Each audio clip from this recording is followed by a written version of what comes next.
हरे कृष्ण प्रभु जी। हरे कृष्णा. हरे कृष्ण.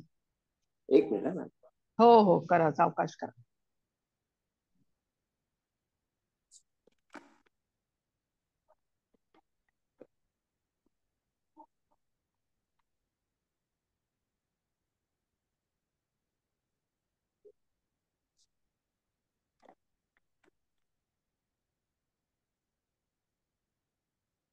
सुरू करू का माता जी? हो हो, करा करा प्रभु जी. ओम श्री परमात्मने नमः. श्रीमद् भगवद गीता अथ चतुर्दशोऽध्यायः. श्री भगवानुवाच. परं गुह्य प्रवक्ष्यामि ज्ञानानां ज्ञानं तमं यज्ञात्वा मुनयः सर्वे परां सिद्धिमितो गताः. इदैज्ञानमुपाश्रित्य मम साधर्म्यमागताः. सर्गेऽपि नोपजायन्ते प्रलये न व्यथन्ति च. मम योनिर्महद् ब्रह्म तस्मिन् गर्भं ददाम्यहम्. सम्भवः सर्वभूतानां ततो भवति भारत. सर्वयोनिषु कौन्तेय मूर्तयः सम्भवन्ति याः. तासां ब्रह्म महद्धोनिः अहं बीजप्रदपिता. सत्त्वं रजस्तम् इति गुणा प्रकृतिसम्भवाः. निबन्ध निबधन्ति महाबाहु देहे देहि नमव्ययम्. तत्र सत्त्वनिर्मलत्वात् प्रकाशकमनामयम्. सुखसङ्गेन बद्धान्ति ज्ञानसङ्गेन चानघ. रजोरागात्मकं विद्धि तृष्णासङ्गं समुद्भवम्. तन्नि तन्निबध्नान्ति कौन्तेय कर्मसङ्गेन देहिनम्. तमस्तज्ञानजं विद्धि मामोहनं सर्वदेहिनां. प्रमादा प्रमादालस्य निद्राभिस्तन्निबध्नान्ति भारत. सत्त्वं सुखे संजयति रजः कर्मणि भारत. ज्ञानमावृत्य तु तम प्रमादे संजयत्युत. रजस्तमश्चाभिभूय सत्त्वं भवति भारत. रजसत्त्वं तमश्चैव तमस्सत्त्वं रजस्तथा. सर्वद्वारेषु देहेऽस्मिन् प्रकाश उपजायते. ज्ञानं यदा तदा विद्यात् विवृद्धं सत्त्वमित्युत. लोभ प्रवृत्तिरारंभ कर्मणामशमस्पृहा. रजस् रजस्येतानि जायन्ते विवृद्धे भरतर्षभ. अप्रकाशो प्रवृत्तिश्च प्रमादो मोह एव च. तमस्येतानि जायन्ते विवृद्धे कुरु नन्दन. यदा सत्त्वे प्रवृद्धे प्रवृद्धे तु प्रलयं याति देयभृत्. विदाल्लोकान् अमलान् प्रतिपद्यते. रजसि प्रलयं गत्वा कर्मसङ्गेषु जायते. तथा प्रलिनस्तमसि मूढयोनिषु जायते. कर्मणः सुकृतस्याहुः सात्विकं फलम्. रजसस्तु फलं दुःखम् अज्ञानं तमसः फलम्. तत्त्वात् संजायते ज्ञानं रजसो लोभ एव च. प्रमादमोहौ तमसो भवतो ज्ञानमेव च. ऊर्ध्वं गच्छन्ति सत्त्वस्था मध्ये तिष्ठन्ति राजसाः जघन्यगुणवृत्तिस्था अधो गच्छन्ति तामसाः नान्यं गुणेभ्यः कर्तारै यदा द्रष्टानुपश्यति गुणेभ्यश्च परं वेति मद्भावं मद्भावं सोऽधिगच्छति गुणानेतानतीत्वेन देहि देयसमुद्भवान् जन्म मृत्युजरा दुःखैर्विमुक्तो मृतमुपश्नुते। अर्जुन उवाच कैरस्लिङ्गैस्त्रीणगुणानेतान् अतीतो भवति प्रभो किमाचार कथञ्चैतास् त्रीन् गुणानतिवर्तते।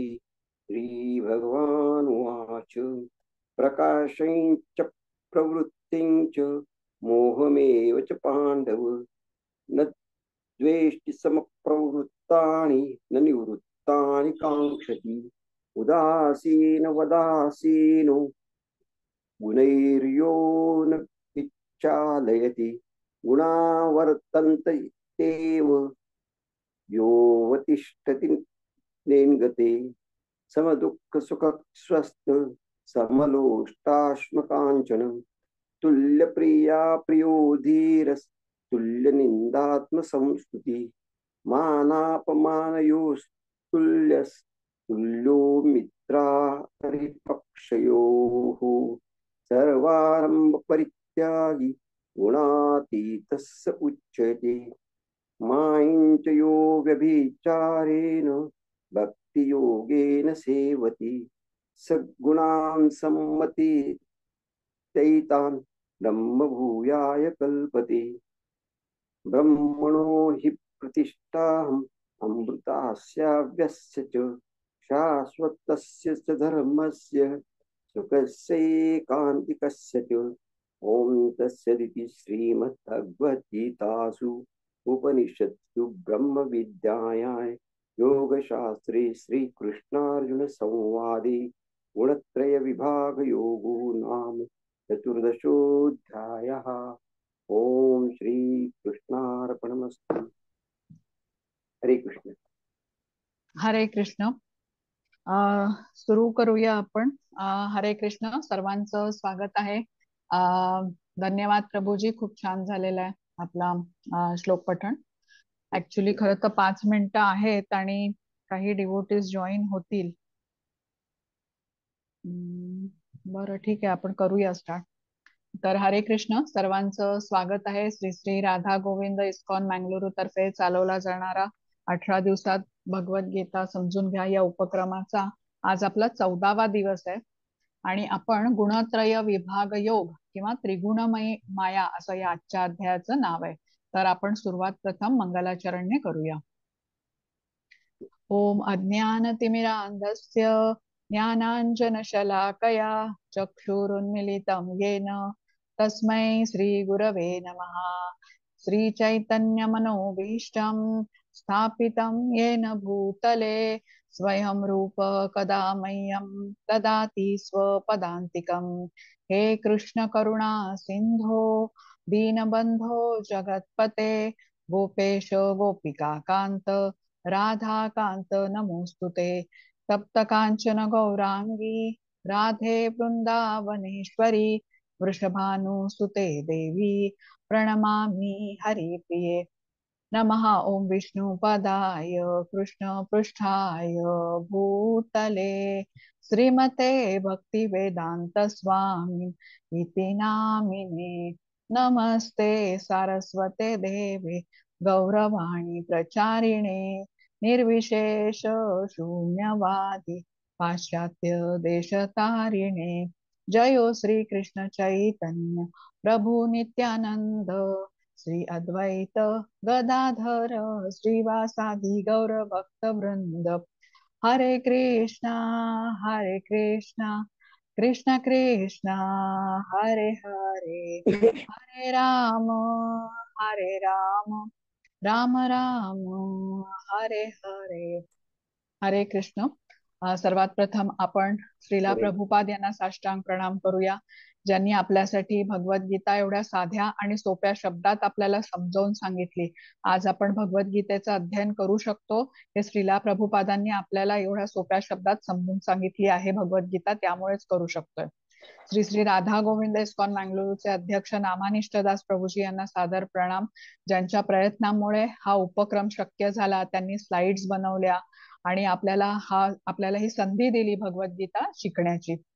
त्यांनाही प्रणाम. अन्वया माताजींना प्रणाम करते, ज्यांनी मला भगवद्गीता शिकवली. आमच्या सर्वांच्या प्रेरणा आणि मार्गदर्शक पूजा माताजींना प्रणाम करते. तसंच टेक्निकल टीमचे धन्यवाद देते. आज वर्गाला उपस्थित राहून सेवा देणाऱ्या मधुकर प्रभूजी प्रणाम करते त्यांना. सायली माताजींना प्रणाम करते. तुम्हा सर्व भक्तगणांना प्रणाम करते. परत एकदा स्वागत करते आणि आजच्या अध्यायाकडे वळते. तर आज गुणत्रय विभाग योग आपण आता शेवटचा विभाग बघतो आहे, ज्ञानयोग, आणि त्याच्यामधला हा दुसरा अध्याय आहे गुणत्रय विभाग योग. तर प्रकृतीचे 3 गुण माणसाला कसे काय बद्ध करतात आणि ह्या गुणांच्या पलीकडे जाऊन आपण कसं मुक्त होऊ शकतो, तसंच ज्यांनी ही अवस्था प्राप्त केली आहे म्हणजे गुणाच्या पलीकडे हे जाऊ शकलेले आहेत, त्यांची लक्षणं काय आहेत याबद्दल आपल्याला आजच्या अध्यायामध्ये ज्ञान मिळणार आहे. तर श्री श्री राधा गोविंदांना प्रणाम करूया, त्यांचे आशीर्वाद घेऊया, त्यांच्या चरणी प्रार्थना अर्पण करूया आपल्याला कृष्ण भक्ती प्राप्त होवो म्हणून. कृष्ण कृपामूर्ती श्रीला प्रभुपाद यांनाही साष्टांग प्रणाम करूया, त्यांचे आशीर्वाद घेऊया प्रथम आपण. आता कालच्या अध्यायाची इथे थोडीशी उजळणी आहे. आता कालचा 13वा अध्याय होता क्षेत्र क्षेत्रज्ञ विभाग योग. पहिल्यांदाच अर्जुनाचे 6 प्रश्न होते. आठवतायत का कोणाला प्रश्न काय होते अर्जुनाचे? एखादा आठवतोय का? तरी चालेल. बरं, प्रकृती म्हणजे काय, पुरुष म्हणजे काय, मग क्षेत्र म्हणजे काय, क्षेत्रज्ञ म्हणजे काय, ज्ञान म्हणजे काय आणि ज्ञेय म्हणजे काय. मग कृष्णांनी एक एक प्रश्नाची सविस्तर उत्तरं दिली होती. प्रकृती म्हणजे काय समजून घेतलं होतं आपण. प्रकृती म्हणजे सभोवतालचा निसर्ग म्हटला होता आपण, सृष्टी म्हटलं होतं. त्याच्यानंतर पुरुष. पुरुष म्हणजे काय, आनंदाचा उपभोग घेणारा. आता इथे आपल्याला काय समजायचंय, पुरुष खरं तर कोण आहेत, कृष्ण आहेत, हो ना, सर्व भोक्तारम कृष्ण आहेत. त्याच्यानंतर तिसरं होतं क्षेत्र. क्षेत्र म्हणजे काय आठवतंय का कोणाला? क्षेत्र म्हणजे आपलं शरीर, आपलं शरीर, बरोबर. आणि क्षेत्रज्ञ म्हणजे काय, शरीराला जाणणारा, बरोबर. शरीराला जाणणारे 2 असतात, कोण, आपला आत्मा आणि परमात्मा. तर 2 क्षेत्रज्ञ झाले. आता ज्ञान म्हणजे काय, तर क्षेत्र आणि क्षेत्रज्ञ ह्यांच्यामधला फरक जाणणं म्हणजे ज्ञान झालं. आणि ज्ञेय म्हणजे काय, तर ज्ञानाचं ध्येय काय आहे, परमात्म्याला जाणणं. आता ह्या प्रश्नांची उत्तरं दिल्यानंतर कृष्ण शेवटी काय म्हणाले होते, की ज्याच्याकडे ज्ञानाची दृष्टी आहे, म्हणजे ज्याला ज्ञानचक्षु प्राप्त झालेले आहेत, तो या भौतिक जगातून मुक्त होऊ शकतो. आता आजच्या अध्यायामध्ये प्रकृतीचे 3 गुण याबद्दल कृष्ण आपल्याला सविस्तर सांगतात. आता काल आपण हेही बघितलं होतं की जो आत्मा असतो तो शरीरामध्ये 24 तत्वांनी बद्ध असतो आणि ह्यातून मुक्त होण्यासाठी ज्ञान हा एकमेव मार्ग असतो. म्हणून कृष्ण म्हणाले आहेत की ज्ञेय म्हणजे ज्ञानाचं ध्येय काय असलं पाहिजे, तर परमात्म्याला जाणणं, कारण आपल्याला या भौतिक जगातून मुक्त व्हायचं आहे. आता हे जे प्रकृतीचे 3 गुण आहेत आपल्यावरती कसे प्रभाव टाकतात, तर जसं आता आपल्याला बघा, दृष्टी आपली कमी झाली वयाप्रमाणे, तर आपण चष्म्याचा वापर करतो ना, तेव्हा आपल्याला स्पष्ट दिसू लागतं. तसंच हे ज्ञान जे आहे ना, ते वापरून आपण आत्मा आणि परमात्मा यांचं स्वरूप जाणू शकतो आणि मग आता आपण पुढे जाऊ शकतो. या प्रकृतीच्या 3 गुणांना पार करून जो वरचा गुण आहे त्याच्यामध्ये स्थित होऊन कृष्णांकडे वाटचाल करू शकतो. आता इथे बघा 6व्या अध्यायाची सुरुवात, 14व्या अध्यायाची सुरुवात इथून होतीये. अध्यायाची सुरुवात कृष्णांनी केलेली आहे. तर ते काय म्हणतात की हे प्रकृतीचे जे 3 गुण आहेत ना, ते आपल्यावरती कसा प्रभाव टाकतात याबद्दलचं इथे सांगण्यात आलेलं आहे. प्रभूजी तुम्ही वाचणार अनुवाद आणि पुस्तकातून वाचा. इथे काही चुका आहेत. हरे कृष्ण. श्री भगवान म्हणाले, आणखी पुन्हा मी तुला सर्व ज्ञानाचे परम उत्तम ज्ञान सांगतो, जे जाणल्याने सर्व मुलींना परमसिद्धी प्राप्त झाली आहे. हरे कृष्ण. हरे कृष्ण. आता कृष्ण सुरुवात करतात अध्यायाची. तर हे जे प्रकृतीचे 3 गुण असतात ना, आपली भक्ती आपल्यापासून हिरावून घेऊ शकतात. तर ह्या 3 गुणांपासून मुक्त कसं व्हायचं यासाठी हे ज्ञान मी तुला सांगेन असं कृष्ण म्हणालेले आहेत. आणि हे ज्ञान वापरून ऋषी मुनींनी परमसिद्धी प्राप्त केलेली आहे. आता आपण एखाद्या लांबच्या प्रवासाला निघतो तेव्हा आपण सतर्क असतो ना, प्रवासामध्ये आपले पैसे, आपलं सामान, मोबाईल वगैरे आपण कसं जपतो. तसंच भक्तीच्या मार्गावरती ना प्रकृतीचे हे 3 गुण आपले अडथळे बनतात. कसे ते आपण आता आजच्या अध्यायात समजावून घेणार आहोत. आपण 9व्या अध्यायामध्ये म्हणजे राजगुह्य ज्ञान, राजगुह्य परमगुह्य ज्ञान आपल्याला 9व्या अध्यायात कृष्णांनी दिलं होतं. त्या त्याला राजगुह्य ज्ञान असं कृष्ण म्हणाले होते. आणि आज जे देत आहेत ते परम ज्ञान आहे, जे घेऊन भक्ताला पूर्णावस्था किंवा सिद्धी प्राप्त होते असं सांगितलेलं आहे. हा, सायली माताजी, तुमचा काही प्रश्न आहे? हो, प्रकृतीचे 3 गुण म्हणजे कुठले, मला नाही हा लक्षात. हा हा सांगते. प्रकृतीचे 3 गुण म्हणजे सत्वगुण, रजोगुण आणि तमोगुण. अच्छा. हा, आज आपण पूर्ण शिकणार आहोत, या गुणांबद्दलच शिकणार आहोत. प्रकृती आपल्याला कसा प्रभाव टाकते ह्या 3 गुणांच्या द्वारे, हे आपल्याला आज समजून घेतोय. हो. तर हा ठीक आहे. आता या स्लाइड मध्ये ना एक गोष्ट आहे, ह्याच्यामध्ये ना 9 ऋषी दाखवलेले आहेत. ते ना ऋषभ देवांचे पुत्र आहेत. आता भागवतमच्या 11व्या स्कंदामध्ये आलेली ही गोष्ट आहे आणि ह्यांना परमसिद्धी प्राप्त झालेली असते. हे ब्रह्मांडामध्ये कुठेही जाऊ शकत असतात आणि त्यांना नवयोगेंद्र असंच म्हणतात आणि ते एकत्रच असतात नेहमी. तर जिथे कृष्णांच्यासाठी यज्ञ केला जातो, कृष्णांची स्तुती केली जाते, तिथे हे नेहमी जात असत. ते एकदा असा निमी राजा होते, त्यांच्याकडे हा यज्ञ चालू होता आणि तिथे हे नवयोगेंद्र पोचले. आता निमी राजांनी त्यांचं स्वागत केलं, त्यांना बसायला आसन दिलं, त्यांची चरण सेवा केली आणि त्यांना प्रश्न विचारला की मी भागवत धर्माचं पालन कसं करू. निमी राजा हे चांगले भक्त होते आणि त्यांना परमसिद्धी प्राप्त करून घेण्यासाठी, पूर्णावस्था प्राप्त करून घेण्यासाठी त्यांना ज्ञान हवं होतं. तर त्यांनी योग्य प्रश्न विचारला आणि ह्या नवयोगेंद्रांनी प्रत्येकाने त्यांना चांगलं मार्गदर्शन केलं, अशी ही गोष्ट आहे. आता आध्यात्मिक मार्गावरती परमस्थिती किंवा पूर्णावस्था म्हणजे काय, तर कृष्णांच्या धामाची प्राप्ती. यासाठी आपल्याला काय गरजेचं आहे, तर भौतिक जगातून अलिप्त व्हायला पाहिजे. इंद्रियांचं संयमन आपल्याला केलं पाहिजे. म्हणजे इंद्रियांची ओढ त्यांच्या विषयांकडे राहत नाही. आता एखादा विद्यार्थी असेल बघा, ज्याला माहिती आहे आपलं ध्येय काय आहे, मला इंजिनिअरिंगची परीक्षा द्यायची आहे, तर तो त्या विषयामध्ये किंवा त्या परीक्षा क्लिअर करण्यासाठी हे त्याचं ध्येय झालं, मग त्या दृष्टीने तो प्रयत्न करतो. म्हणजे काय करेल, तो अभ्यास करेल, त्या विषयामध्ये जे चांगले शिक्षक असतील त्यांचं मार्गदर्शन घेईल. तसंच आता आपण सर्वांनी आता भगवद्गीता शिकतोय, भगवद्गीतेतून ज्ञान घेतलं की आपल्याला भौतिक पार कडून आपल्याला कृष्णांच्या धामामध्ये जायचंय. तर हा तर आपला शेवटचा गोल झाला की आपल्याला सगळ्यांना हा गाठायचंच आहे हे ध्येय. पण तरीही आपला प्रत्येकाचा काहीतरी वेगळा वेगळा बघा गोल असतो किंवा आपलं ध्येय असतं, त्या कारणासाठी आपण इथे हे शिकायला आलेलो असतो. तर तुमच्यापैकी कोणी सांगू शकेल का, तुम्ही हा उपक्रम कुठल्या हेतूने केलात, तुम्हाला काय शिकायचं होतं? म्हणजे कृष्ण भक्ती करायची किंवा कृष्ण धामामध्ये जायचं हे तर आपल्या सर्वांचंच ध्येय, पण ह्याच्या व्यतिरिक्त काही ध्येय होतं का? कसली उत्सुकता होती? मी बोलू का माताजी? हो हो, बोला ना माताजी. म्हणजे मला हे जाणून घ्यायचं होतं की काही वेळेस आहे ना, म्हणजे आपण मागच्या जन्मातलं तर आपल्याला काही माहिती नाही, पण म्हणजे काही लोक असे असतात आपल्या जवळचेच, ते खूप चांगलं वागतात, चांगली कर्म करतात, तरी सुद्धा त्यांच्या वाटेला त्रास काय येतो, आणि त्रास पण असा असतो तो हा. भयंकर असतो. आणि हो याच्या उलट मला हा प्रश्न पडतो की काही लोक खूप स्वार्थीपणाने वागतात आणि एवढं पण ते काही म्हणजे चांगली कर्म करत नाही, तरी सुद्धा आज ते खूप आनंदित आहेत. हा हा एक प्रश्न मला पडत होता.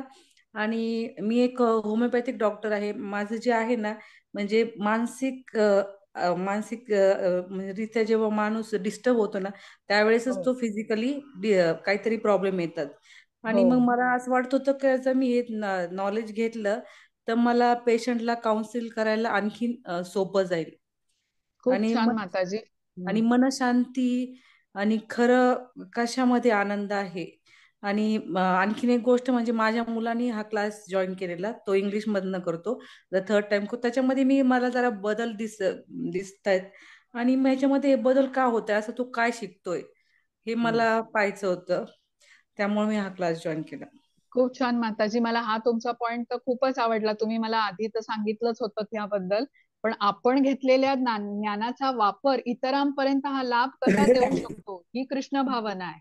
हा म्हणजे आपण जसं शिकून घेतलं ना की अन्नमय कोशावरती जेव्हा एखादं लक्षण दिसतं त्याचं नक्की मूळ कुठे असतं, प्राणमय कोशावर किंवा मनोमय कोशामधून ते कारण उत्पन्न झालेलं असतं. तर खूप छान माताजी. अजून कोणाला काही सांगायचंय? मला वाटतं का इथून पुढे मला पेशंटला काउन्सिलिंग करायला हो आणखीन सोपं जाईल, आणखीन म्हणजे सोप्या रीते मला सांगता येईल. हो, खूप छान माताजी. हरी बोल. हो, हरे कृष्ण माता. हरे कृष्ण. वर्षा माताजी, हा, तुम्हाला काही सांगायचं आहे? तुमचा काय उद्देश होता हा कोर्स आपला अभ्यासक्रम जॉईन करण्याआधी? गीता समजून घेण्याचं होतं. गीता समजून घ्यायची होती. बरं, तुम्ही आधी माहिती होती का, तुम्हाला गीतेबद्दल काही ऐकलं होतं का? थोडंफार ज्ञानेश्वरी बरं. ऐकायला जाते मी. अच्छा, ज्ञानेश्वरीचं हे होतं. बरं बरं, हा, ठीक आहे. हा. अजून कोणाला? कांता माताजी, निर्मला माताजी. बरं, आता बघूया आपण. आता कसं आहे बघा, प्रत्येकाला काहींना कर्माचा सिद्धांत समजून घ्यायचा असतो, हो ना, काहींना भावनांचं नियमन करायचं असतं. तर असे वेगवेगळे गोल्स असतात बघा प्रत्येकाकडे, की आम्हाला कशाला भगवद्गीता समजून घ्यायची आहे. म्हणजे ध्येय माहितीये आपल्याला, महत्व काय इथे द्यायचंय कुठल्या गोष्टीला, की ज्याला ध्येय माहिती आहे ना तिथे पोहोचण्याचा तो प्रयत्न करतो. आता ध्येयच माहिती नसेल तर मनुष्य कसा असतो, दिशाहीन असतो, भरकटलेला असतो, गोंधळून जातो. तर आपल्याला लक्षात ठेवूया, जे पण आपण ध्येय ठेवलेलं आहे, कृष्ण प्राप्ती हे सर्वात शेवटचं ध्येय आहे. पण तिथे पोहोचत असताना जे काही छोटं ध्येय आपण ठेवलेलं आहे तिथपर्यंत पोहोचण्याचा प्रयत्न करूया. आता इथे पुढच्या श्लोकामध्ये बघा, कृष्ण आपल्याला सांगणार आहेत की हे ज्ञान घेऊन आपण स्थिर होतो. प्रभूजी वाचता अनुवाद दुसऱ्या श्लोकाचा. हो वा. हरे कृष्ण. या ज्ञानामध्ये स्थिर होऊन मनुष्य माझ्या स्वतःसारख्या दिव्य स्वभावाची प्राप्ती करू शकतो. याप्रमाणे स्थिर झाल्यावर मनुष्य सृष्टीच्या वेळी जन्म घेत नाही किंवा प्रलयाच्या वेळी व्यथित होत नाही. हरे कृष्ण. हरे कृष्ण. आता या श्लोकामध्ये कृष्ण म्हणतात की मनुष्य हे ज्ञान घेऊन स्थिर होतो, तो या मार्गातून हटत नाही आणि त्याचा मार्गक्रमण चालू ठेवतो. आता जन्म मृत्यूच्या चक्रातून त्याची सुटका पण होते. आता वैकुंठ लोकामधलं हे चित्र दाखवलेलं आहे. वैकुंठ म्हणजे काय, तर जिथे कुठलीही कुंठा नाही किंवा चिंता नाही. कृष्णांचं धाम आहे हे त्यांच्यासारखंच आहे. कृष्ण कसं आहेत, सच्चित आनंद आहेत. म्हणजे कसं त्यांचं धाम आहे त्यांच्यासारखं सुखमय आहे, शाश्वत आहे, चिरंतन आहे आणि आनंदमय आहे. आपल्या भौतिक जगाच्या अगदी विरुद्ध असं आहे. आणि ह्या लोकांमध्ये कसे इतर सर्व कसे असतात, हे भगवंतांशी एकरूप झालेले असतात, भगवंतांच्या सेवेमध्ये लीन असतात. आपण चित्रामध्ये बघू शकतो सर्वच लोक तिथली सौंदर्यवान असतात, सुडौल शरीराची असतात, प्रेममयी दिव्य असं त्यांचं शरीर असतं आणि परिपूर्ण अवस्थेत तेही असतात आणि कृष्णांच्या भक्तीमध्ये असतात. आता आपलं कसं आहे, आपण पूर्णावस्थेत नाही आहोत, हो ना, त्यामुळे आपल्याला वैकुंठाबद्दल गोलोकाबद्दल आकर्षण राहत नाही. आपल्या मनामध्ये आकर्षण नसतं. आपलं आकर्षण अधिक कुठे आहे, भौतिकाकडे आहे. त्यामुळे आपल्याला एखादं निसर्गरम्य ठिकाणाचं चित्र दाखवलं, युरोप मधलं कुठलं तरी सुंदर ठिकाण दाखवलं, तर आपल्याला लगेच तिथे जास्त आकर्षण होतं. आपण तिथे जाण्याचा प्लॅन बनवतो, अगदी माहिती काढतो, पैसे वाचवतो आणि जाण्याचं तारीख पण निश्चित करतो. इतकं आपलं त्याच्याकडे भौतिकाकडे आकर्षण असतं. आता हे जेव्हा ज्ञान आपण घेतो की नाही कृष्णांच्याकडून, तर त्यावेळेला हे ज्ञान घेतल्यानंतर आपलं एक ध्येय बनतं बघा, आणि त्या ध्येयाकडे आपण वाटचाल सुरू ठेवतो. तर आपल्याला लक्षात ठेवूया, जेव्हा आपण असं ध्येय बनवतो आध्यात्मिक, कृष्ण आपल्याला हे ज्ञान मिळाल्यानंतर जेव्हा ध्येय बनवतो तेव्हा कृष्ण आपल्याला मदत करतात. गुरु, साधू आणि शास्त्र याद्वारे आपल्याला हे ज्ञान मिळण्याचा मार्ग प्रशस्त बनण्याचा संधी आपल्या समोर नेहमी कृष्ण प्रस्तुत करतात. आता चौथा श्लोक आणि त्याचा अनुवाद प्रभूजी. हरे कृष्ण. सर्वयोनिषु कौन्तेय मूर्तयः सम्भवन्ति याः तासां ब्रह्मं महद्योनि अहं बीजप्रदपिता. हे कौंतेय, भौतिक प्रकृतीमध्ये जन्म घेऊन सर्व योनी प्रकट होत असतात आणि मी बीज प्रदान करणारा पिता आहे. हरे कृष्ण. हरे कृष्ण. आता इथे कृष्ण स्पष्टपणे सांगतात की ते सर्व जीवांचे मूळ पिता आहेत. सर्व प्राणी मात्र हे परा आणि अपरा शक्तीच्या संयोगाने तयार झालेत आणि जीव याच ग्रहलोकात नाही तर उच्च ग्रहलोकात पण आहेत. म्हणजे भूमी, पाणी आणि अग्नी या सर्व ठिकाणी जीव सापडतात. आता या भौतिक प्रकृतीमध्ये जन्म घेतल्याने आपल्याला भौतिकाचं आकर्षण, भौतिक जगाचं आकर्षण असतं, कारण आपल्याला ज्ञान नाहीये. आता श्रीला प्रभुपाद इथे ना या श्लोकाच्या तात्पर्यामध्ये एका मादी विंचूचं उदाहरण देतात. ही मादी विंचू काय करते, तांदळाच्या ढिगामध्ये अंडी घालते आणि निघून जाते. पुढे काही काळांतराने विंचू या ढिगामध्ये जन्माला येतं आणि त्याला वाटतं मी इथून तयार झालो म्हणजे हीच माझी आई. तर हे झालं अज्ञान. तसंच आता आपलं आहे. आता आपण भगवद्गीतेचं जेव्हा अध्ययन करतो ना तेव्हा आपल्याला समजतं की हे भौतिकाचं आकर्षण आपल्याला अज्ञानामुळे आहे. मूळ माता पिता आपले कोण आहेत, भगवंत आहेत. म्हणजे 9व्या अध्यायामध्ये पण 17वा श्लोक आहे बघा, पितामहस्य जगतो माता धाता पितामह. आपण हे लक्षात घेऊया, कृष्ण आपल्या सर्व जीवांचे मूळ पिता, सर्व प्राणी मात्रांचे माता पिता आहेत. आता हा 5वा श्लोक प्रभूजी. श्लोक वाचायचा आहे का? हो, श्लोक आणि अनुवाद. सत सत्वरजस्तम इति गुणाः प्रकृति संभवाः निबद्धान्ति महाबाहो देहे देहि नमव्ययम्. भौतिक प्रकृती सत्व, रज आणि तम या 3 गुणांनी बनलेली आहे. हे महाभाऊ अर्जुन, जेव्हा जीव प्रकृतीच्या संपर्कात येतो तेव्हा या त्रिगुणांमुळे तो बद्ध होतो. हरे कृष्ण. हरे कृष्ण. आता इथे म्हटलंय जीव जेव्हा प्रकृतीच्या संपर्कात येतो तेव्हा तो त्रिगुणांनी बद्ध होतो. आता आपला जो आत्मा आहे हा कृष्णांपासून आलेला आहे हे आपल्याला माहितीये. तर कृष्णांपासून आलेला असल्यामुळे तोही कसा आहे, सच्चित आनंद आहे. पण प्रकृतीच्या संपर्कात येऊन तो अशुद्ध होतो. जसं आता पावसाळ्यामध्ये एका डोंगरावरून जे पाणी वाहत येतं ते कसं असतं, गढूळ येतं असतं, त्याच्यामध्ये माती, दगड इत्यादी समावेश असतो त्याचा. तसंच अगदी आपला आत्मा प्रकृतीच्या संपर्कात येऊन अशुद्ध होतो आणि सच्चित आनंद या स्वरूपाच्या विरुद्ध म्हणजे असत, अज्ञानी, निरानंदी बनतो.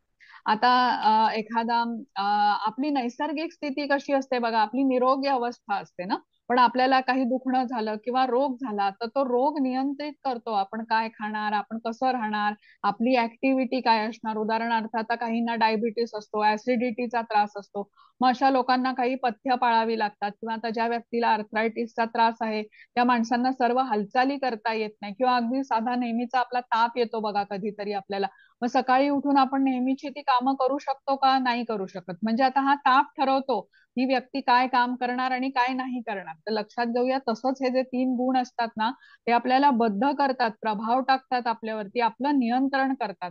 ते गुण ठरवतात आपली ऍक्टिव्हिटी काय असणार, कसं वागणार हा व्यक्ती, तो काय करणार. तर हे प्रकृतीचे 3 गुण म्हणजे कुठले आहेत, सत्वगुण, रजोगुण आणि तमगुण. याबद्दल आपण अधिक जाणून घेऊया. चित्रामध्ये बघा कठपुतळी दाखवलेली आहे. कठपुतळी कशी नियंत्रण करते ना, म्हणजे तो कोणीतरी वरती त्याचं नियंत्रण करत असतो त्या कठपुतळींचं. तसंच आहे हे 3 गुण जे असतात ते आपल्याला नियंत्रित करत असतात. पण या 3 गुणांच्या वरती कृष्ण आहेत. कृष्ण कसे आहेत, ते ह्या गुणांचे नियंत्रक आहेत, प्रकृतीच्या 3 गुणांचे नियंत्रक आहेत. आणि आपण काय आहोत, या प्रकृतीच्या 3 गुणांद्वारे नियंत्रित केले जात आहोत. हा फरक आहे. हा, आता 6वा श्लोक आणि अनुवाद प्रभूजी. हरे कृष्ण. ततत्र सत्त्वनिर्मलत्वात् प्रकाशकमनामयम् सुख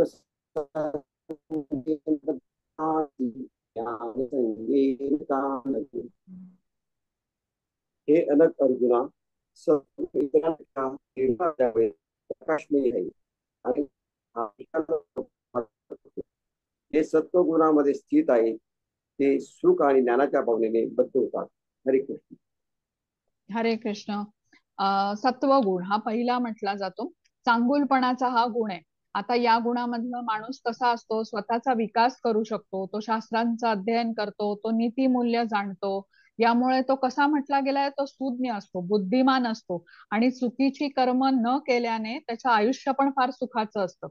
त्याला योग्य अयोग्याची जाण असते, तो पापकर्म करत नाही आणि त्यामुळे तो सुखी असतो. आता हा जो सत्वगुण म्हटला ना त्याची लक्षणं काय, अधिक ज्ञान आणि अधिक सुख. पण हेच ज्ञान आणि सुख यामध्येच तो अडकून राहतो.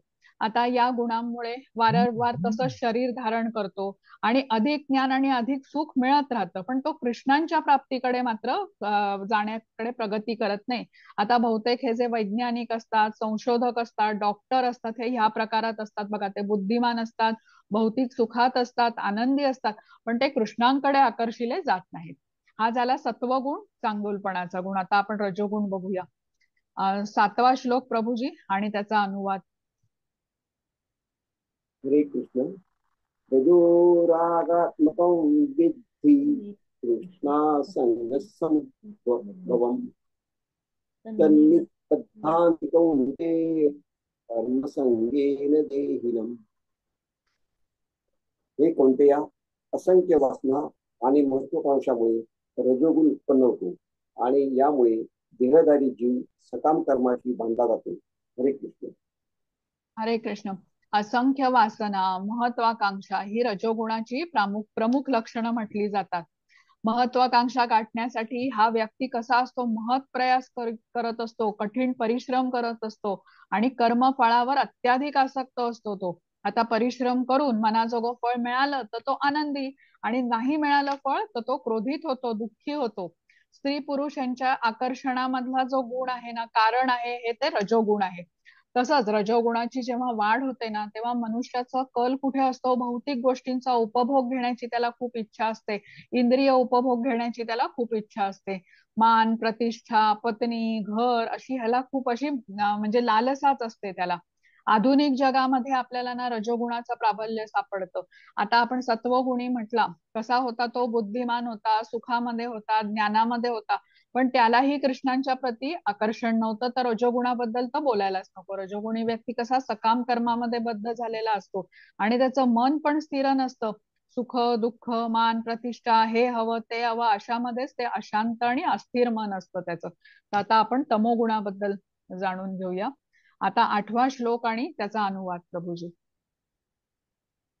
हरे कृष्ण. तमस्त्वं ज्ञानजं विद्धि मोहनं सर्वदेहिनां प्रमादालस्य निद्राभिस्तन्निबध्नाति भारत. हे भारता, अज्ञानापासून उत्पन्न झालेला तमोगुण हा सर्व देहधारी जीवांचा मोह असल्याचे जाण. प्रमाद, आळस आणि निद्रा हे तमोगुणाचे परिणाम आहेत व ते बद्ध जीवाला बंधनकारक ठरतात. हरे कृष्ण. हरे कृष्ण. आता तमोगुण म्हणजे काय, तर अज्ञान. अज्ञानात असल्यामुळे हा माणूस कसा, आळस, निद्रा, व्यसनाधीनता ही मुख्य लक्षणं त्याच्यामध्ये सापडतात.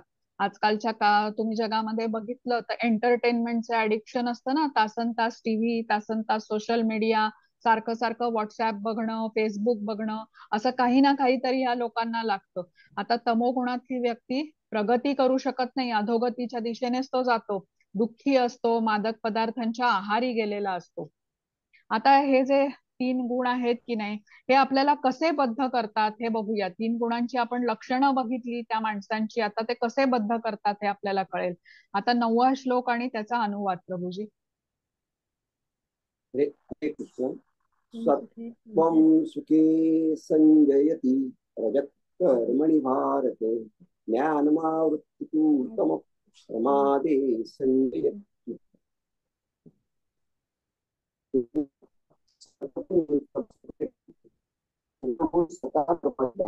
आणि तमोगुण त्याचे ज्ञान आवृत्त करून मूर्खपणाशी बांधतो. हरे कृष्ण. हरे कृष्ण. आता ज्ञान आणि सुख यामध्ये सत्वगुणी व्यक्ती बद्ध होतो. रजोगुणी व्यक्ती सकाम कर्मामध्ये बद्ध होतो. त्याच्या असंख्य इच्छा असतात, मला हे पाहिजे, मी ते मिळवीन, मोठं घर बांधेन, इथे जाईन, ते करेन, अशा असंख्य इच्छामुळे तो बांधलेला असतो. आणि तमोगुणी व्यक्ती आपण कसं म्हटलं, अज्ञान, निद्रा, आळस आणि व्यसनाधीनता. आता जे पृथ्वीच्या वरचे ग्रह आहेत ना, म्हणजे उच्च लोक ज्याला म्हटलं जातं, स्वर्गलोक, महरलोक, जनलोक, इथे सत्वगुणाचं प्राबल्य असतं. आपण ऐकतो ना, स्वर्गामध्ये सर्वत्र सुख असतं म्हणून, शांती असते, सर्वजण ज्ञानात असतात. पण पृथ्वीवरती रजोगुण जास्त आढळतो. म्हणजे खूप महत्वाकांक्षा, स्त्री पुरुष यांच्यामधलं आकर्षण, सत्ता आणि त्याच्या संबंधीचे वाद, इंद्रिय तृप्ती, हे सर्व जे काही अनर्थ पृथ्वीवरती आहेत ना, त्याचं कारण जे आहे ना, ते सर्व रजोगुण आहे. काम, क्रोध, लोभ, मत्सर हे जे पृथ्वीवर आहेत त्याचं सर्व कारण जे आहे ना, ते रजोगुण आहे. आता तमोगुण म्हणजे आपण अज्ञान समजलंय. तिथे पशु योनीमध्ये कसे लोक वागतील, म्हणजे कृष्णांच्या पूर्ण विस्मरणातच असतात. त्यांचं आयुष्य एका प्राण्यापेक्षा वेगळं नसतं. आहार, निद्रा, भय, मैथून असंच त्यांच्या जीवनाचं स्वरूप असतं. आता पुढच्या ह्याच्यामध्ये आपण बघूया इथे की 3 गुण आपल्या बरोबर नेहमी असतात. म्हणजे कुठल्या ना कुठल्या तरी एका गुणामध्ये आपण नेहमी असतो. आता 10व्याचा अनुवाद प्रभूजी. हरे कृष्ण. हे भारता, कधी कधी रजोगुण व तमोगुण यांचा पाडाव करून सत्वगुण प्रमुख होतो. कधी कधी रजोगुण सत्व आणि तम यांचा पाडाव करतो आणि इतर वेळी तमोगुण सत्व आणि रज यांचा पाडाव करतो. याप्रमाणे वर्चस्वासाठी निरंतर स्पर्धा सुरू असते. हरे कृष्ण. हरे कृष्ण. आता हे 3 गुण ना आपल्याला कधी सोडत नाही. आपण कुठल्या तरी एका गुणामध्ये राहत नाही. म्हणजे कधी ना कधी कधी आपल्यामध्ये म्हणजे सत्वगुण असतो, कधी तमोगुण असतो, कधी रजोगुण असतो. आता हे नेहमी आपल्या बरोबर राहतात असं म्हणूया आपण. आता कृष्ण इथे काय सांगतायत की हे जे 3 गुण वर्चस्वामध्ये त्यांच्यासाठी स्पर्धा सुरू असते त्यांची आपापसामध्ये या गुणांमध्ये. म्हणजे केव्हा सत्वगुण आपल्यावरती प्रबळ असतो, तर पहाटेची वेळ आहे किंवा सकाळची वेळ आहे, त्यावेळेला सत्वगुण प्रबळ असतो. त्यावेळी रजोगुण आणि तमोगुणावर त्याने मात केलेली असते. आपण म्हणतो ना, मुलांना सांगतो की आज सकाळी उठून अभ्यास कर, चांगलं लक्ष लागेल. किंवा आपणही भक्त जे असतात बघा, सकाळी लवकर उठून मंगल आरती जप वगैरे करतो, कारण ही वेळ उत्तम मानली जाते. जसा जसा सूर्योदय होतो, दिवस सुरू होतो, त्यावेळेला रजोगुणाचं प्राबल्य हळूहळू वाढू लागतं. सगळ्यांची कामाला जायची गडबड सुरू होते, पैसे कमवण्याची धडपड सुरू होते. त्यावेळी रजोगुणाने सत्वगुण आणि तमोगुणावरती मात केलेली असते. आता रात्री तमोगुण म्हणजे अंधार, सूर्यास्ताच्या नंतर जेव्हा रात्र होऊ लागते तसा तमोगुणाचं प्राबल्य होतं. तमोगुणाचं प्राबल्य झालं म्हणजे सत्वगुण आणि रजोगुण कमी झाला, त्याच्यावरती मात केली त्यांनी. आणि तमोगुण म्हणजे अज्ञान, म्हणजे मग त्यावेळेला तशीच कामं केली जातात जी चुकीची असतात सगळी, उदाहरणार्थ चोरी करणे इत्यादी. तर या सर्व गुणांचा प्रभाव जो असतो की नाही, सत्वगुण, रजोगुण, तमोगुण, यांचा फक्त माणसावर नाही तर पशु पक्ष्यांवरही सापडतो. त्याच्यानंतर समाजावरती, देशाच्या व्यवहारांवरती हे 3 गुण प्रभाव टाकतात. आता जेवढा प्रगत देश तेवढा त्याच्यावरती रजोगुणाचा प्रभाव असतो असं म्हणूया आपण. किंवा जो देश आध्यात्मिक प्रगतीमध्ये असतो त्यामध्ये सत्वगुणाचा प्रभाव असतो. आणि मागासलेल्या अविकसित देशामध्ये तमोगुणाचा प्रभाव आढळतो. आता इथे बघा चित्रामध्ये दाखवलंय की हे 3 गुण सतत आपल्या मनाला खेचत असतात, जणू ह्यांच्यामध्ये चढाओढ सुरू असते. पण मनुष्याची इच्छा असेल ना, तर मनुष्य रजोगुणावरती आणि तमोगुणाचा पाडाव करून आपण सत्वगुणामध्ये स्थित होऊ शकतो. आता सत्वगुणाच्या पलीकडेही आपण जाऊ शकतो. त्या गुणाला शुद्ध सत्वगुण असं म्हटलेलं आहे. या 3 गुणांच्या वरचा गुण आहे ज्या स्थितीमध्ये मनुष्य भगवंतांच्या विषयी ज्ञान जाणून घेऊ शकतो. म्हणजे प्रथम तमोगुण आहे तो सगळ्यात खाली आहे, त्याच्यानंतर रजोगुण आहे. ह्या दोघांना क्रॉस करून सत्वगुणामध्ये गेलं पाहिजे. आणि सत्वगुणाच्याही वरचा कुठला आहे, शुद्ध सत्वगुण म्हटलेला आहे. तिथे आपण कृष्णांचं ज्ञान घ्यायला तयार होऊ शकतो. हा, आता 11व्याचा अनुवाद प्रभूजी. हरे कृष्ण. जेव्हा देहाची सर्व द्वारे ज्ञानाने प्रकाशित होतात तेव्हा सत्वगुणाच्या प्रकटीकरणाचा अनुभव येऊ शकतो. हरे कृष्ण. हरे कृष्ण. आता रजोगुण आणि तमोगुण म्हणजे व्यक्ती कसा असतो, दुःखी असतो. पण सत्वगुणात तो थोडासा आनंद प्राप्त करतो. खरा आनंद प्राप्त नाही करत, पण रजोगुणी आणि तमोगुणी व्यक्तीपेक्षा तो निश्चित सुखी असतो. आता इथे कृष्ण काय सांगतात आपल्याला की ज्याच्या देहाची 9 द्वारे प्रकाशित आहेत ज्ञानाने, त्याच्यामध्ये सत्वगुणाची वाढ होते. आता कुठली द्वारे 9 म्हटलेलं आहे, तर 2 डोळे, 2 कान, 2 नाकपुड्या, एक तोंड, जननेंद्रिय आणि गुदा.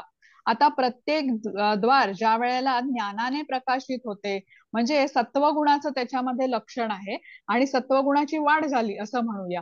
तर या स्थितीमध्ये मनुष्य कसा असतो, तो योग्य पद्धतीने सर्व पाहू शकतो, यथार्थ रीतीने समजू शकतो, संयमित आयुष्य जगतो, शरीराने पवित्र असतो, मनाने पवित्र असतो. आणि सत्वगुणी व्यक्तीची जशी स्थिती आहे ना, ती म्हटलेली आहे इथे.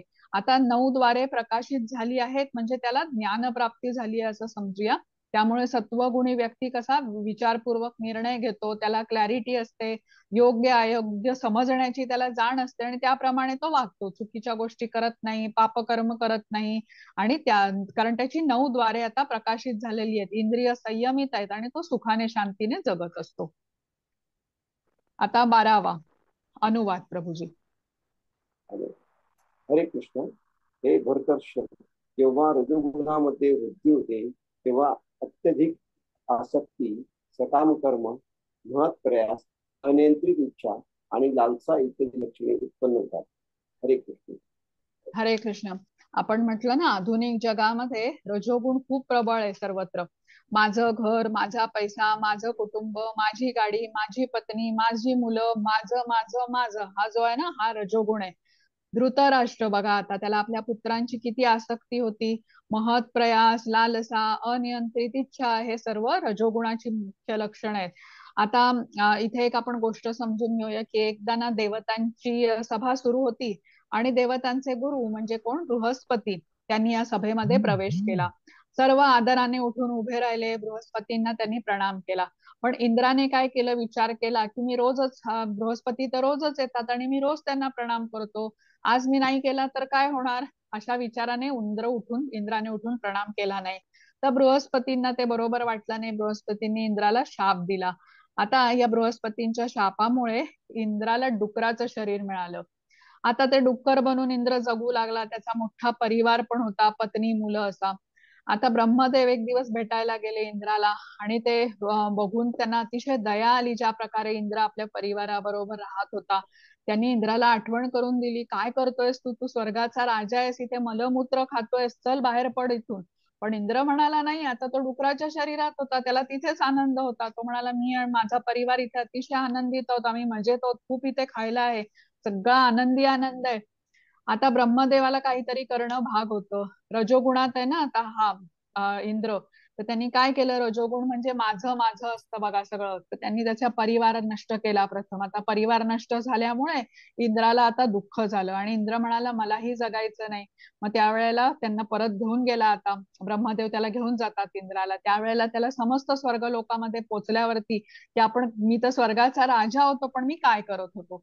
तसंच आता हे आपलं बघा, आध्यात्मिक अस्तित्व जे आपलं आहे ना, तो आपण पूर्ण विसरून गेलेलो आहे. आपण कृष्णांचा अंश आहे याचा आपल्याला पूर्ण विस्मरण आहे. आपण काय झालेलं आहे, या भौतिक जगामध्ये एवढे आसक्त झालेलो आहोत की धन, संपत्ती, सत्ता, स्त्री अशी चित्रामध्ये दाखवलेल्या अनेक गोष्टींकडे आसक्त झालेलो आहे. अगदी पुढच्या क्षणी आपला मृत्यू असेल, पण आपण या गोष्टींचा संग्रह करण्यात, इंद्रिय उपभोग करण्यामध्ये स्वतःला व्यस्त केलेलं असतं. तर लक्षात घेऊया, खूप महत्वाचं आहे. आता रजोगुण कसा बघा, एखाद्या रस्त्यावरती धान्याचं पोतं ठेवलेलं असेल तर चिमणी किंवा काय अशा एक एक दाणा घेऊन जातात. मनुष्य काय करेल, सगळं पोतच घेऊन जाईल, घरी नेऊन ठेवेल, त्याला गरज नसली तरी तो सगळं घेऊन जाईल ते पोतं, अगदी धान्याला कीड लागली तरी चालेल, पण आपल्या ताब्यात ठेवण्याची त्याची वृत्ती असते, हा रजोगुण झाला. आता अशी व्यक्ती जो अनियंत्रित इच्छा आहे ते वारंवार पृथ्वीवरती जन्म घेतात, कारण तो इच्छा आपली पूर्ण करू शकतो. त्याद्वारे जन्म घेतो, महत् प्रयास करतो, त्याचं फळ उपभोगतो, नाही मिळालं तर दुःखी होतो, परत याच चक्रामध्ये अडकून फिरत राहतो. आता इथे 13वा श्लोक प्रभूजी, अनुवाद त्याचा. हरे कृष्ण. अनुवाद होती. हे हो, अनुवाद कुरुनंदन, 13.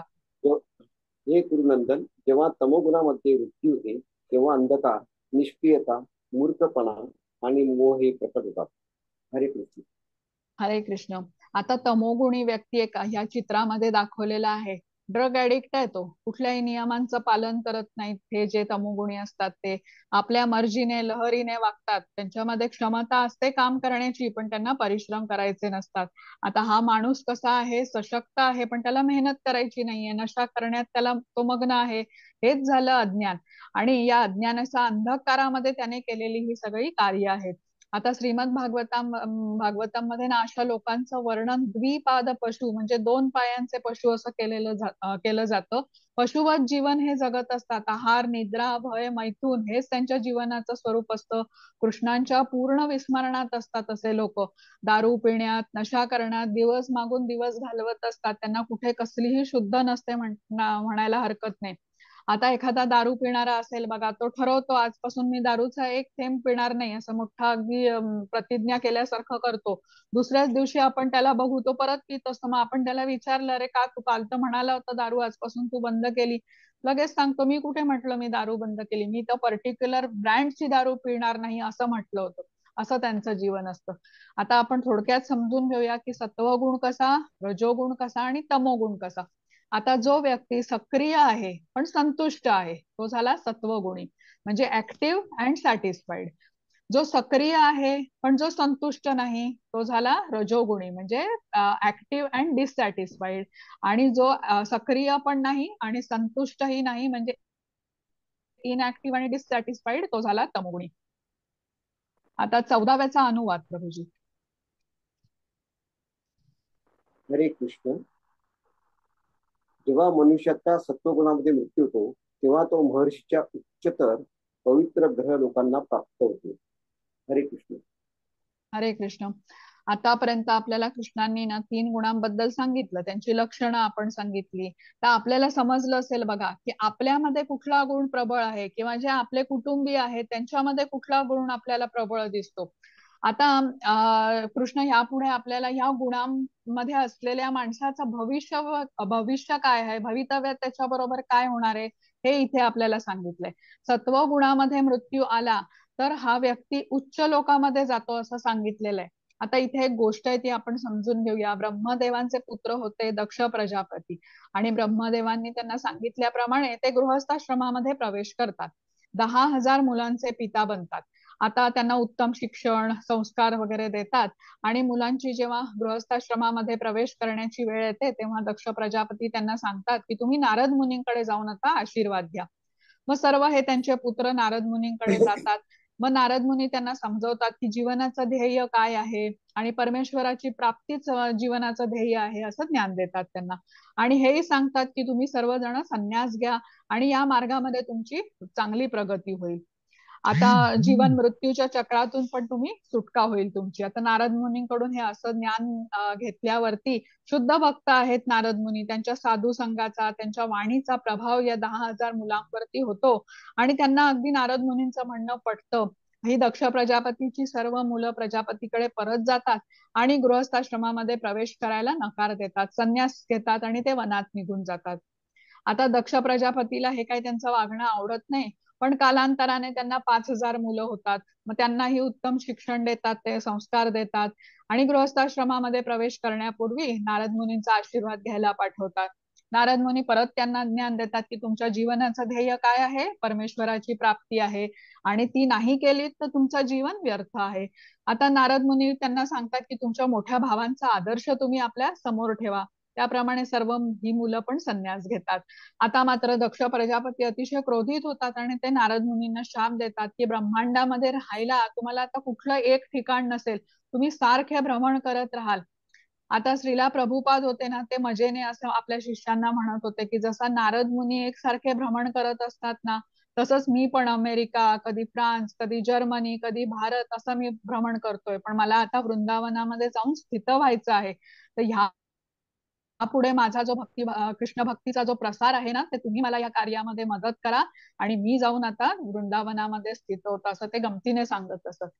आता इकडे सत्वगुणाचं भवितव्य काय होतं हे कृष्णांनी आपल्याला सांगितलं की उच्च ग्रहावरती जाईल. ज्याचा मृत्यू सत्वगुणामध्ये होईल तो उच्च ग्रहावरती जाईल. असं का बरं म्हणत नाहीत कृष्ण की सत्वगुणामध्ये झालेला ज्या व्यक्तीचा मृत्यू होईल तो माझं धाम प्राप्त करून घेईल? सांगू शकाल?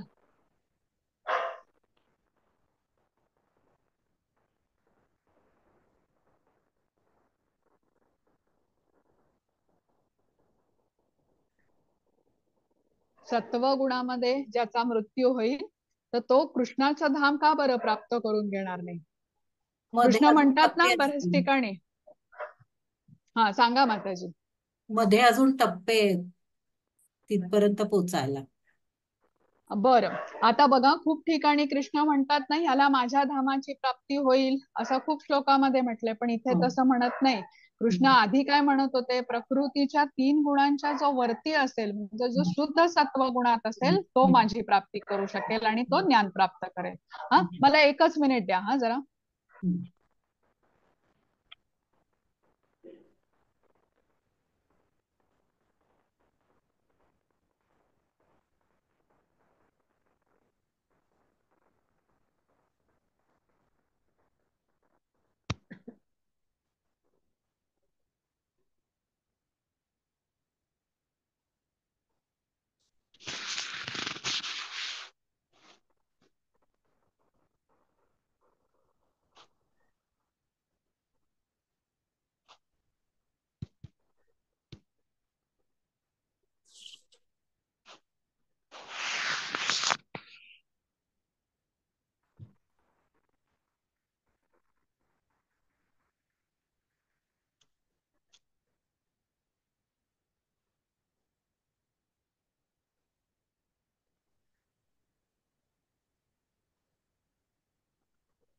हा, तर सत्वगुणी व्यक्ती कसा असतो, तोही ज्ञान आणि सुख ह्याच्यामध्ये बद्ध असतो. हा, म्हणून तो कृष्णधामाची प्राप्ती करू शकत नाही. जोपर्यंत तो शुद्ध सत्व गुणामध्ये प्रगती करणार नाही तोपर्यंत तो बद्धावस्थेतच असतो. हे आपण लक्षात घेऊया.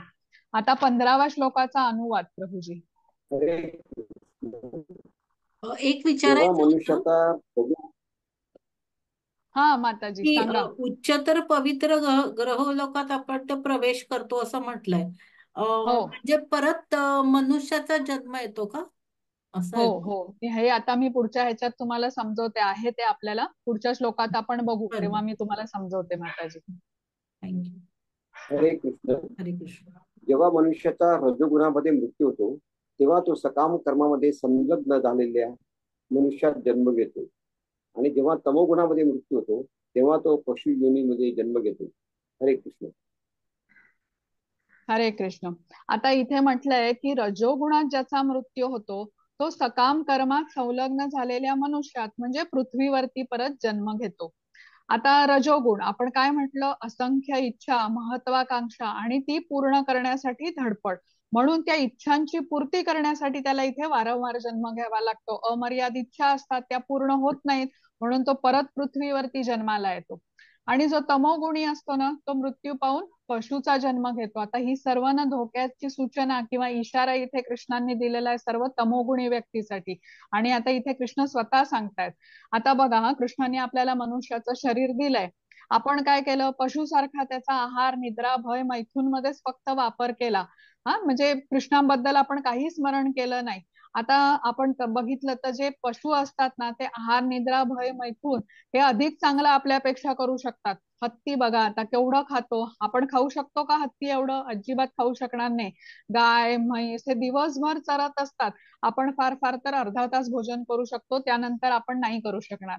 आता काही अस्वल असतात बघा, ती 6-6 महिने, पोलार बेअर्स वगैरे असतात, ती 6-6 महिने झोपतात. म्हणजे लक्षात घ्या, आहार झाला, आता आपण निद्रा बघितली. आता भय, पक्षी बघा जराशा हालचालीने पटकन उडून जातात, किंवा प्राण्यांना पण खूप अधिक भय असतं. ते 4 पायांवरती खूप जोरात वेगाने पळू शकतात, उड्या मारू शकतात, झेप घेऊ शकतात आपल्या सुरक्षिततेसाठी. आपण हे सर्व नाही करू शकत. आणि मैथून, माकड बघा जेवढी पिल्ल जन्माला घालतात, किंवा काही पक्षी दिवसातून अनेक वेळा हे करू शकतात, तेही आपण करू शकत नाही. तर इथे आपण लक्षात घेऊया की आहार, निद्रा, भय, मैथून ह्यामध्येच जन्म माणसाने गमावला तर पशुचं शरीर घे, ज्या ठिकाणी जाऊन तू अधिक चांगल्या प्रकारे हे कार्य करू शकतोस असं कृष्ण म्हणतात. दुसरी एक गोष्ट आपल्याला इथे लक्षात द्यायची की मनुष्याचं शरीर ना हे प्राण्यांसारखं मर्यादेच्या बाहेर इंद्रिय उपभोग करण्यासाठी बनलेलंच नाहीये. आता आपण प्रमाणाबाहेर खाल्लं तरी आजारी पडतो, प्रमाणाबाहेर झोपलो तरी आपण आजारी पडतो. मग माणसाने आता कितीही प्रगती केली बरं का, टेक्नॉलॉजी एवढी वापरून वेगळी वेगळी नवीन उपकरणं बनवली, सुखसोयी तयार केल्या स्वतःच्यासाठी, पण इंद्रिय उपभोगाची क्षमता तो वाढवू शकलाय का? नाही वाढवू शकला. म्हणजेच आहार, निद्रा, भय, मैथून हे माणसाच्या शरीरासाठी नाहीये. जे प्राणी करू शकतात ते आपल्यासाठी नाहीये. आपला उद्देश नक्कीच काहीतरी वेगळा आहे. तर आता सोन्याची वीट आपल्याला जर का पेपर वेट सारखा आपण त्याचा वापर केला तर ते योग्य ठरेल का? नाही ठरणार. तसंच आहे आहार निद्रा भय मैथुन जे आहे ना, हे पशूंच्या जीवनासाठी म्हटलं जातं. कारण पशूंचं कसं आहे, जीवन अतिशय संघर्षमय आहे. भोगयोनीच म्हटली जाते. कष्टाचं जीवन आहे त्यांचं. यातना भोगण्यासाठी पशुचं शरीर मिळालेलं आहे. तर जेव्हा व्यक्ती तमोगुणामध्ये माणूस असूनही तमोगुणामध्ये राहतो, तेव्हा त्याला दिलेला हा धोक्याचा इशारा आहे. आपल्याला इथे लक्षात घ्यायचंय, तमोगुणातून रजोगुणात आपल्याला, रजोगुणातून सत्व आणि पुढे शुद्ध सत्वामध्ये आपल्याला स्थित व्हायला कृष्ण सांगतायत. हा, आता 22व्या श्लोक प्रभूजी आणि त्याचा अनुवाद. नाही, सॉरी, 16वा श्लोक ना. श्लोक. हो, हरे 16वा कृष्ण. 16वा. हरे कृष्ण. कर्मणः सात्विकं निर्मलं फलं रजसस्तु फलं दुःखम् अज्ञानं तमसः फलम्. पुण्यकर्माचे फळ शुद्ध असते आणि ते सत्वगुणामध्ये असल्याचे म्हटले जाते. परंतु रजोगुणामध्ये केलेल्या कर्माचे फळ म्हणजे दुःख आहे आणि तमोगुणामध्ये केलेल्या कर्माचे फळ म्हणजे मूर्खपणा आहे. हरे कृष्ण. हरे कृष्ण. आता इथे काय सांगितलंय आपल्याला, की सत्वगुणात केलेल्या कर्माचं फळ पुण्यकर्म असतं किंवा शुद्ध असतं. रजोगुणात केलेल्या कर्माचं फळ दुःख असतं. म्हणजे सुरुवातीला बरं वाटतं, चांगला आनंद येतो, पण नंतर अंततः ते दुःखदायी परिणाम मिळतो. रजोगुणात केलेलं काम श्रेयस्कर नसतं असं म्हणूया आपण, अंतिम फायद्याचं नसतं. आणि तमोगुणात केलेल्या कार्यात दुःखच दुःख असतं, जसं दारू पिणे इत्यादी. आता सत्वगुणामध्ये सात्विक फळ, रजोगुणामध्ये सुरुवातीला चांगलं पण अंततः दुःख देणारं, आणि तमोगुणामध्ये सर्वतः दुःख देणारे फळ मिळत असतात. आता इथे चित्रात बघितलं तुम्ही तर सत्वगुणी व्यक्तीने केलेलं कार्य म्हणजे काय, तो ज्ञानी असतो, शास्त्राने संमती दिलेली कार्य करतो. त्याने मंदिर उभारलंय बघा. मग रजोगुणी कसा आहे, फळाकडे अत्यंत आसक्त आहे, सदैव फायदा बघत असतो आणि मिळालेलं सुखही त्याचं क्षणभंगूर असतं. मोठ्या मोठ्या बिल्डिंग्स, कॉम्प्लेक्सेस वगैरे तो बांधत असतो. आणि तमोगुणामध्ये केलेलं कार्य कसं, मूर्खपणामध्ये अज्ञानामध्ये केलेलं कार्य असतं. तिथे त्याने जिना बांधलाय पण जिन्यावर चढायला जागाच सोडलेली नाहीये. तर हे तमोगुणाचं लक्षण झालं. आता 17वा श्लोकाचा अनुवाद प्रभूजी. हरे कृष्ण. सत्वगुणापासून वास्तविक ज्ञान उत्पन्न होते, रजोगुणापासून लोभ उत्पन्न होतो आणि तमोगुणापासून प्रमाद, मोह आणि अज्ञान उत्पन्न होते. हरे कृष्ण. हरे कृष्ण. बघा, स्पष्ट सांगितलंय या श्लोकामध्ये, सत्वगुणी व्यक्ती भक्तीमध्ये प्रगती करू शकतात. ते स्वर्ग लोक, फार फार तर ब्रह्मलोकाची प्राप्ती करून घेऊ शकतात. जसं आता विमान आहे ते उड्डाणापूर्वी रनवेवरती धावतं ना, तसंच सत्वगुण म्हटलेला आहे. भक्तीमध्ये प्रगती करण्यासाठी हा रनवेचा वापर आपण करू शकतो सत्वगुणामध्ये स्थित होऊन. आणि रजोगुण म्हणजे पृथ्वीवरती परत परत जन्म, आणि तमोगुणी म्हणजे पशुयोनीमध्ये तो जन्म घेतो. हा 18वा श्लोक आणि प्रभूजी त्याचा अनुवाद.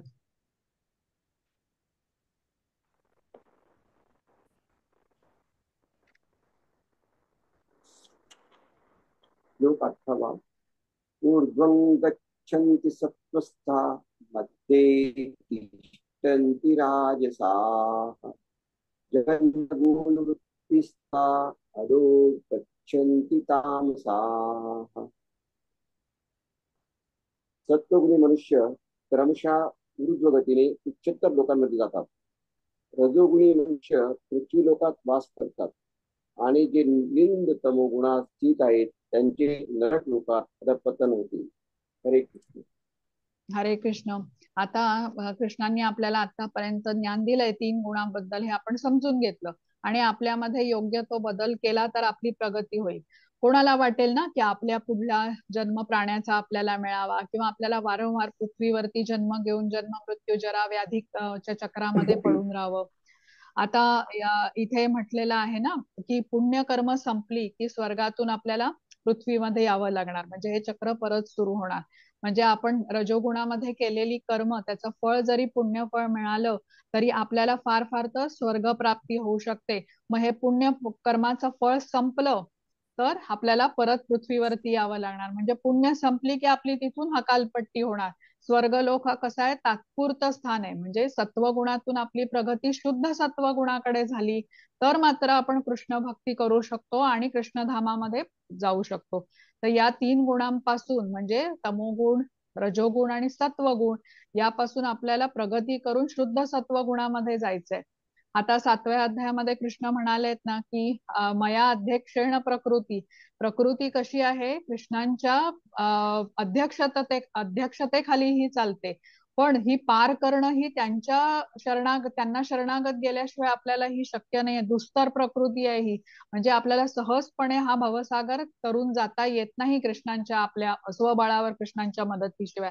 म्हणून आपण लक्षात घेऊया की हे जे 3 गुण आहेत ना प्रकृतीचे, ते त्यांच्या प्रभावातून मुक्त जर का आपल्याला व्हायचं असेल, शुद्ध सत्वगुणाकडे वाटचाल करायची असेल, तर आपल्याला कृष्णांना शरण जायला हवं. या 3 गुणांनी आपण बद्ध असल्यामुळे आपली अधोगती होऊ शकते, आणि जर का प्रगतीकडे जायची दिशा आहे ना, ही कृष्णांच्या मार्गदर्शनाखालीच होते. कारण कृष्ण कसे आहेत, या प्रकृतीचे नियंत्रक आहेत. म्हणजे आपण कसं एखादा बुडणारा दुसऱ्या बुडणाऱ्याला वाचवू शकत नाही ना, तशी आपली परिस्थिती आहे. कृष्ण हे प्रकृतीचे नियंत्रक असल्यामुळे आपल्याला त्याच्यातून हे मुक्त करू शकतात. तर इथे सायली माताजी बघा, तुमच्या प्रश्नाचं उत्तर होतं की स्वर्गलोक जे आहेत ना, पृथ्वीच्या वरचे उच्च लोक, त्यांना स्वर्गलोक म्हटलं जातं. आणि इथे कसं जातो मनुष्य, तर पुण्यकर्माची फळं मिळतात म्हणून पुण्य संचय होतो, आणि त्याचं परिणाम म्हणून स्वर्गलोकाची प्राप्ती होते. पण स्वर्गलोक तात्पुरता का म्हटलेला आहे? पुण्य संचय कमी झाला, बँक बॅलन्स संपला की परत पृथ्वीवरती जन्म घेणार आणि परत ते चक्र सुरू होणार. समजलं का? हा, तिथून आपण बाहेर जाऊ शकत नाही जर का. हा, म्हणजे हा तात्पुरतं स्थान आहे. समजलं का? असते म्हणजे सुख आहे, ज्ञान आहे, ते आहे, पण तो परमनंट नाहीये. आपल्याला जर का परमनंट सुख आणि आनंद पाहिजे असेल तर कृष्णधामाचीच प्राप्ती केली पाहिजे. हा, त्यासाठी प्रयत्न केले पाहिजेत. आता 19व्याचा अनुवाद प्रभूजी. हरे कृष्ण. जेव्हा मनुष्य योग्य रीतीने पाहतो की सर्व कर्माचा प्राकृतिक गुणांखेरीज इतर कोणीही करता नाही, आणि जो या सर्व गुणांच्या पलीकडे असणाऱ्या परमपुरुषाला जाणतो, तो माझ्या आध्यात्मिक स्वभावाला प्राप्त होतो. हरे कृष्ण. हा बघा, आता इथे स्पष्ट दिलेलं आहे, जो कृष्णधामाची प्राप्ती करण्यासाठी शुद्ध सत्व गुणामध्ये स्थित होणं आपल्याला आवश्यक आहे, तेव्हाच आपण कृष्णांकडे जाऊ शकतो. या 3 गुणातून पार झालो, त्रिगुणांच्या पलीकडे गेलो, तर जन्म मृत्यू जरा व्याधीमधून आपली सुटका होऊ शकते.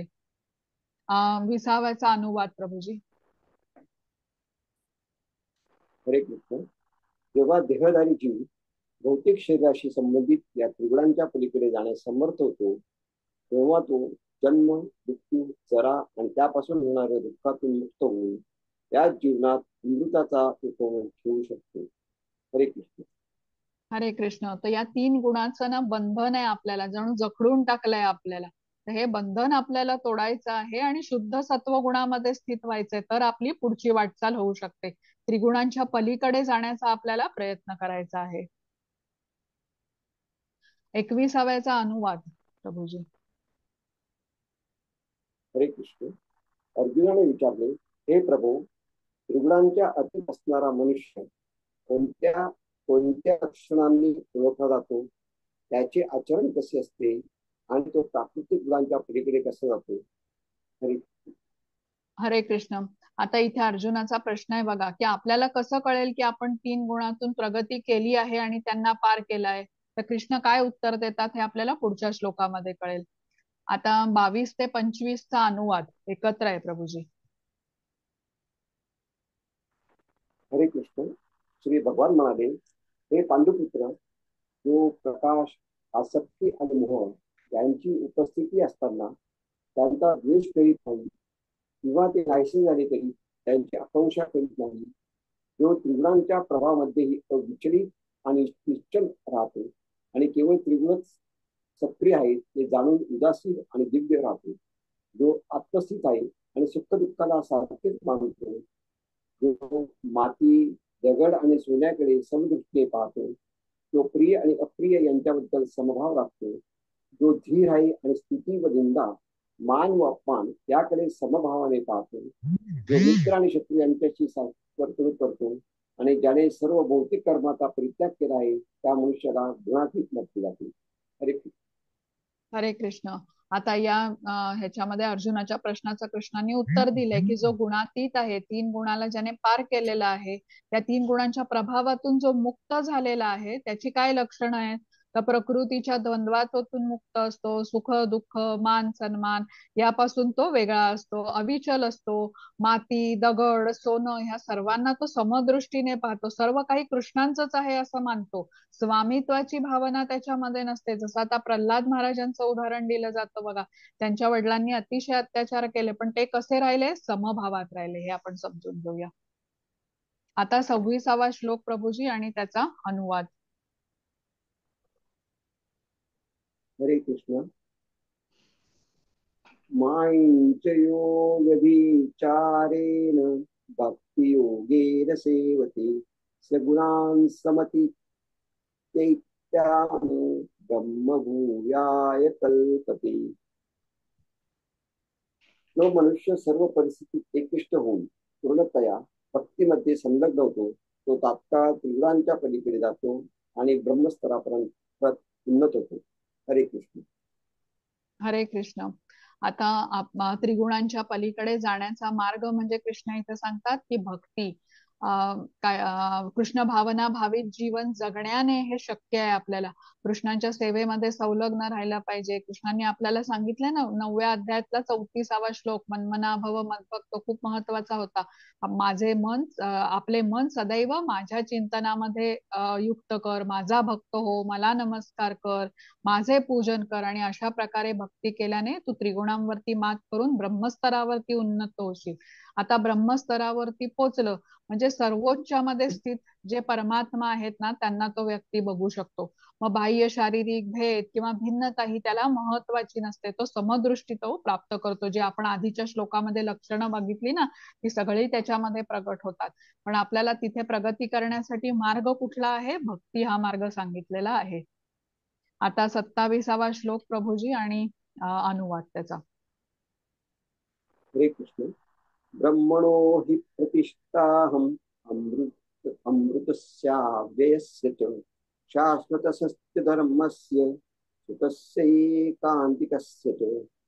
ओम तत्सदिति श्रीमद्भगवद्गीतासु उपनिषत्सु ब्रह्मविद्यायां योगशास्त्रे श्रीकृष्णार्जुन संवादे गुणत्रय विभाग योगो नाम 14ोऽध्यायः. ओम श्री कृष्णार्पणमस्तु. हरे कृष्ण. अनुवाद. आणि परम सुखाची स्वाभाविक स्थिती असणाऱ्या अमृत अव्यय आणि शाश्वत निर्विशेष ब्रह्मज्योतीचा आधार मी आहे. हरे कृष्ण. हरे कृष्ण. आता इथे काय सांगतात श्लोक, या श्लोकामध्ये कृष्ण की निराकार ब्रह्माचा आधार पण मीच आहे. निराकार ब्रह्म, ब्रह्म म्हणजे काय? आपण कृष्णांच्या तेजाचा प्रकाश समजलो होतो. आता काहींचं निर्विकारवाद्यांचं निर्विशेषवाद्यांचं काय म्हणणं असतं की कृष्णांचं काही रूप नाहीये, ते निराकार आहेत. तर या श्लोकामध्ये कृष्ण स्पष्टपणे सांगतात की त्यांचं साकार अशा श्याम सुंदर रूपापासूनच ही ब्रह्मज्योती आलेली आहे. ब्रह्मज्योती म्हणजे जो प्रकाश आहे किंवा ह्याचा मागचं जे तेज आहे ब्रह्मज्योतीचा, त्यामागचा आधार हे कृष्ण आहे. आता इथे आपला अध्याय संपलेला आहे. तर 3 गुण आत्म्याला कसे बद्ध करतात, या गुणांची वैशिष्ट्य कुठली, ह्याच्यावरती कसे परिणाम होतात व्यक्तीवरती, कुठल्या गोष्टी माणूस करतो, आणि ह्या गुणामध्ये मृत्यू आला तर पुढे त्याची काय गती होते, हे सगळं आपण आजच्या अध्यायामध्ये बघितलं. आणि शेवटी पाहिलं की 3 गुणांच्या पलीकडे हे आपण गुणातीत ज्याला म्हटलं जातं ते कसे होऊ शकतो आणि त्याची लक्षणं कुठली. तर इथे आपला आजचा अध्याय संपलाय. आता तुम्हाला काही प्रश्न असतील तर मी घेते. आणि माताजी रेकॉर्डिंग थांबवता?